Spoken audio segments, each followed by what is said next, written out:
Hello दोस्तों, hotel nursing academy में आपका स्वागत है। Warm welcome. आज हम बात करने जा रहे हैं नवोदय विद्यालय समिति में फीमेल नर्सिंग स्टाफ के लिए जो रिक्रूटमेंट हुई है डायरेक्ट पोस्ट के लिए, जो परमानेंट वैकेंसी है, उनके संदर्भ में अपन बात करने वाले हैं। तो हो जाइए तैयार, आज हम डायरेक्ट पोस्ट के बारे में बात करने वाले हैं। ठीक है, चलिए स्टार्ट करते हैं आपका बिना समय गवाए। उसमें approx 1925 post female nursing staff की है, जो कि इसमें मेल नर्स स्टाफ इसमें नहीं है vacancy, only female nursing staff के लिए इसमें वैकेंसी है। तो सबसे पहले अपन बात करेंगे इनके नोटिफिकेशन के बारे में। नोटिफिकेशन क्या कह रहा है, जैसा कि रिक्रूटमेंट ऑफ असिस्टेंट कमिश्नर, और इसमें अगर अपन देखें तो वेरियस पोस्ट, अलग अलग जो कैडर की पोस्टें हैं वो इसमें दी रखी हैं नवोदय विद्यालय में।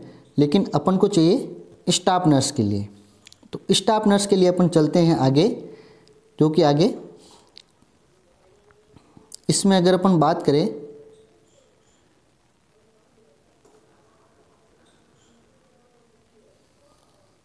तो सबसे पहले अपन बात करें स्टाफ नर्स के लिए। तो स्टाफ नर्स के लिए इसमें सबसे पहले यही है कि इसमें देखो, इसमें जैसे कि दे रखा है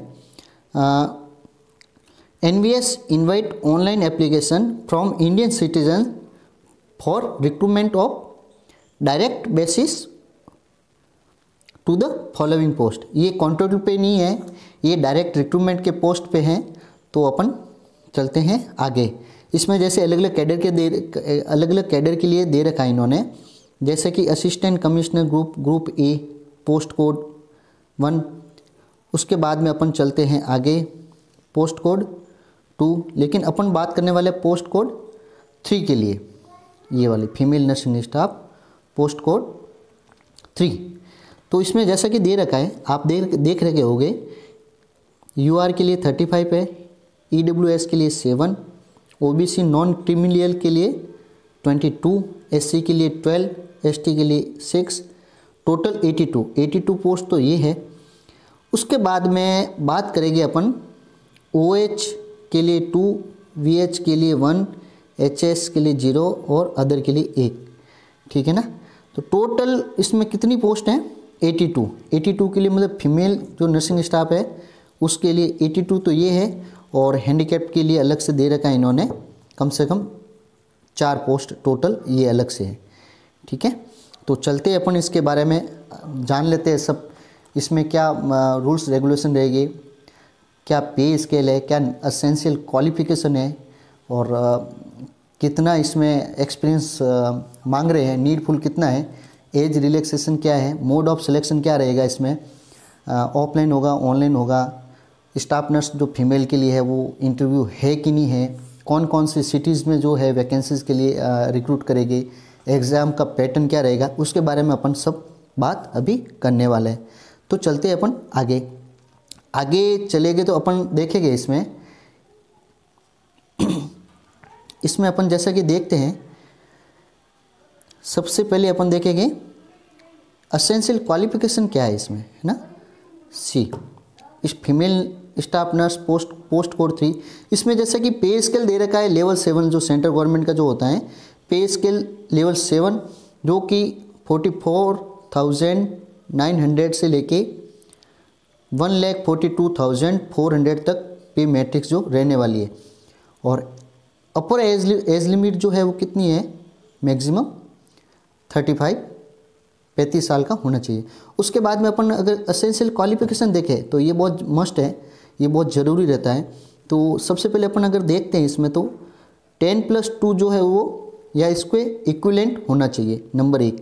उसके बाद में बी मतलब ए ग्रेड का जो 3 इयर्स जो डिप्लोमा होता है जीएनएम का, वो होना चाहिए, या certificate in nursing from recognise institute, या तो ये होना चाहिए, या फिर BSc nursing from a recognise university institute, या बीएससी जो नर्सिंग है वो की हुई होनी चाहिए। उसके साथ में रजिस्ट्रेशन विथ इंडियन या स्टेट नर्सिंग काउंसिल, मतलब कहने का मतलब ये है आईएनसी या जो स्टेट काउंसिल का जो सर्टिफिकेट है वो होना चाहिए उसके साथ में। और सबसे बड़ी बात ये practical experience of 2 years in hospital या क्लिनिक, उसमें दो साल का, कितने साल का, 2 साल का जो प्रैक्टिकल एक्सपीरियंस है वो होना चाहिए। अब इसमें देखो कि जैसा कि दे रखा है कि कहीं पे भी ये मेंशन नहीं किया हुआ कि 50 बेडेड का होना चाहिए या 100 बेडेड का होना चाहिए या 200 बेडेड का होना चाहिए। इसमें ओनली ये दे रखा है कि practical experience of 2 years in hospital या क्लिनिक का होना चाहिए। ठीक है दोस्तों, चल रहे अपन आगे। उसके साथ में अपन चलते हैं, अपना जो काम की चीज़ है फीमेल नर्स, स्टाफ नर्स के लिए वही अपन देखेंगे। उसके अलावा अलग अलग जो कैडर है वो देखेंगे नहीं इसमें। उसके साथ में अपन चलते हैं एज रिलैक्सेशन। इसमें जैसा कि दे रखा है एज रिलैक्सेशन के लिए तो शेड्यूल कास्ट के लिए 5 ईयर दे रखा है इन्होंने। अदर बैकवर्ड जो क्लासेज है नॉन क्रीमिलियर के लिए उन्होंने 3 ईयर्स दे रखा है। और रेगुलर एनवीएस एम्प्लॉय अगर हैं, मतलब नवोदय विद्यालय में कोई भी एम्प्लॉय है तो उनके लिए if applying for the post of JCA, HQRO cadre, JCA, JNV अलग अलग कैडर या लैब अटेंडेंट, इसमें स्टाफ नर्स का कोई भी दे नहीं रखा है तो एज नो बार, तो इसमें एज की कोई लिमिटेशंस नहीं है जो ये इस कैडर में है ना। इसमें स्टाफ नर्स का कोई नहीं है तो अलग से वो नहीं है इसमें। उसके साथ में अपन बात करते हैं, आगे चलते हैं अपन, आगे चलते हैं अपन। उसके बाद में अपन चलते हैं mode of selection, direct mode of selection पे चलते हैं। मतलब किस तरीके की ये इसमें सिलेक्शन प्रोसेस वो क्या रहने वाला है। तो मोड ऑफ सिलेक्शन अगर अपन देखें तो candidate will be short list on the basis of their performance in computer based test, मतलब CBT होगा इसमें, कंप्यूटर जो ऑनलाइन कंप्यूटर टेस्ट होगा वो होगा। And interview put together for the post of assistant commissioner, admin, junior engineer, इसमें दे रखा है। इसमें प्लस CBT प्लस इंटरव्यू दे रखा है। लेकिन एक चीज़ का यहाँ थोड़ा ध्यान रखें, हाउएवर मतलब however in the case of female staff nurse, assistant section officer या ऑडिट असिस्टेंट, जूनियर टेक्नीशियन, इसमें है कहने का मतलब है इसमें कोई भी एक तरह से इंटरव्यू नहीं है। इसमें only selection to the post will be done basis of performance of candidate in the CBT only. कहने का मतलब ये है मोटा मोटा कि जो CBT टेस्ट के परफॉर्मेंस के बेस पे ही मतलब इनका मोड ऑफ जो सिलेक्शन रहेगा। Staff nurse, female nursing staff में कोई भी इंटरव्यू नहीं रहने वाला है, ये इसका मोटा मोटा मतलब है।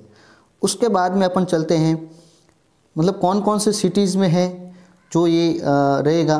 तो इसमें अगर देखा जाए तो सिटीज़ कौन कौन सा है, तो अपने राजस्थान में कौन कौन से सिटीज़ है, ये देखो अजमेर हो गया, बीकानेर हो गया, जयपुर, जोधपुर, कोटा, उदयपुर, जहाँ पे नवोदय विद्यालय है इसी सिटी में, तो वहाँ पे ये पोस्ट जो है वो है इसमें। उसके बाद में अपन अगर आगे चले, उसके बाद में पोस्ट कोड 3, तो मतलब सिलेबस कैसे रहने वाला है।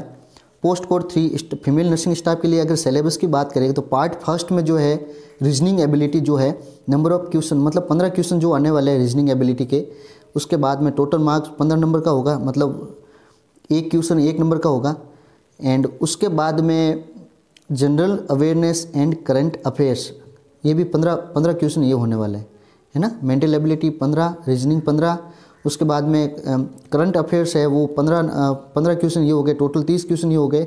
उसके बाद में language competency test, general English, general Hindi, ये दोनों 10-10 नंबर के ये होने वाले हैं, तो 20 नंबर हो गए, टोटल 50 क्वेश्चन तो ये हो गए। उसके बाद में 50 क्वेश्चन के बाद में सब्जेक्ट नॉलेज, मतलब नर्सिंग के जो अपने सिलेबस के अकॉर्डिंग वो हो गए, वो 70 क्वेश्चन ही होने वाले।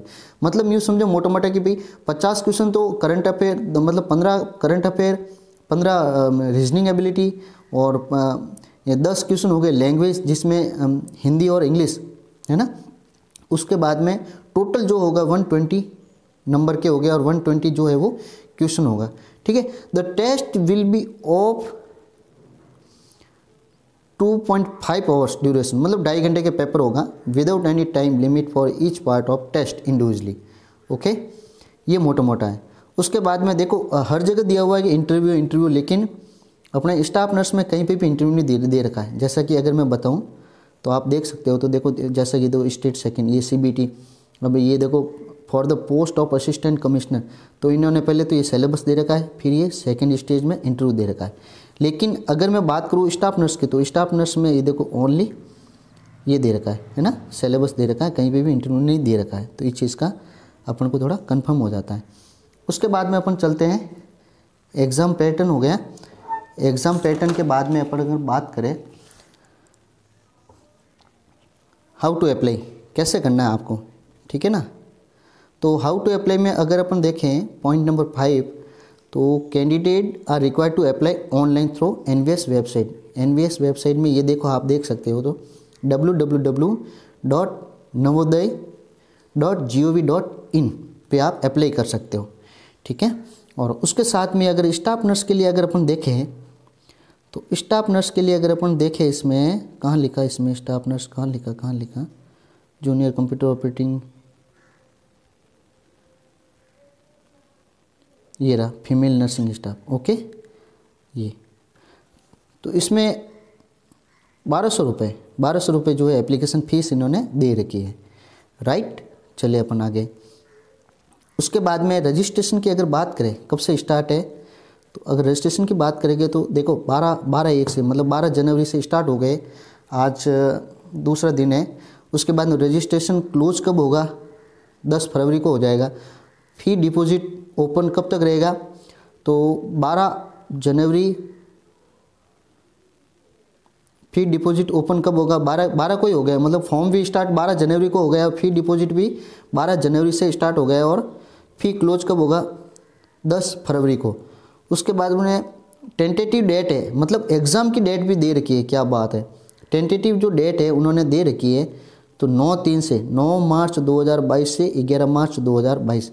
अब इसका मतलब अलग अलग कैडर की होगी ये, तो स्टाफ फीमेल नर्सिंग स्टाफ का कब एग्ज़ाम हो, इन डेट में से कोई एक डेट आ सकती है, मतलब कहने का मतलब ये। तो 9/3 से लगा के 9/11/3 तक है, तो अलग अलग कैडर के अलग अलग एग्ज़ाम हो गए, तो उसमें स्टाफ नर्स का कब है, तो वो एक तरह से आपके पास लेटर आएगा तब पता चल जाएगा, उसमें एडमिट कार्ड आएगा। उसके बाद हम अगर अपन बात करें तो देखा जाए तो इसमें सबसे बड़ी इंपॉर्टेंट जो बात है जनरल इंस्ट्रक्शन की, अगर अपन बात करें जनरल इंस्ट्रक्शन की अगर अपन बात करें, ओनली इंडियन होना चाहिए, ठीक है भाई, ओनली इंडियन होना चाहिए। उसके बाद में अपना मेन जो पॉइंट नंबर 3 है, ये अपना काम की चीज़, इसमें क्या दे रखा है, there will be negative marking of the wrong question, 1/4 mark will be deduct from each wrong answer. इसमें ये सबसे काम की चीज़ है, मतलब 1/4 जो मार्क्स है वो आपका डिडक्ट होगा गलत आंसर देने पर। तो इस चीज़ का ध्यान रखें कि नेगेटिव मार्किंग इसमें है, ये चीज़ अपने की काम की चीज़ है। उसके साथ में अपन अगर आगे चले तो इन्होंने अलग अलग सर्टिफिकेट दे रखा है। वैसे तो ऑनलाइन मतलब अपन को फॉर्म फिल करना है इसमें। Undertaking to be given by the ex serviceman का अगर हो तो ये है। उसके बाद में from the certificate to be produce by other backward class applying for the appointment to post under the government of India, है ना, ये बैकवर्ड का है। उसके बाद में फॉर्मेट ऑफ SC/ST सर्टिफिकेट अगर किसी का नहीं बना हुआ तो ये है उसके लिए, राइट। उसके बाद में income and asset certificate to be produce by economically weaker, मतलब EWS वालों के लिए ये अलग से दे रखा है इन्होंने। तो अलग अलग सर्टिफिकेट फॉर्मेट हैं, अगर आप चाहो भाई पता नहीं चले किस तरीके का फॉर्मेट वहाँ पे अलग होगा तो ये आप इस तरीका बना सकते हो, ठीक है दोस्तों। Thank you so much. Like करें, शेयर करें और सब्सक्राइब जरूर करें होटल नर्सिंग एकेडमी को। और जितने भी मेरे नर्सिंग साथी हैं उनसे रिक्वेस्ट है कि आप मेरे जो भी इस चैनल से जुड़े हुए आप मेरी वीडियो देख सकते हैं। इसमें बहुत सारे वीडियो आपके काम के बहुत सारे वीडियो जो है स्टडी से रिलेटेड पड़े हैं, तो आप उसमें ज़रूर देखें, लाइक करें, सब्सक्राइब करें। Thank you so much.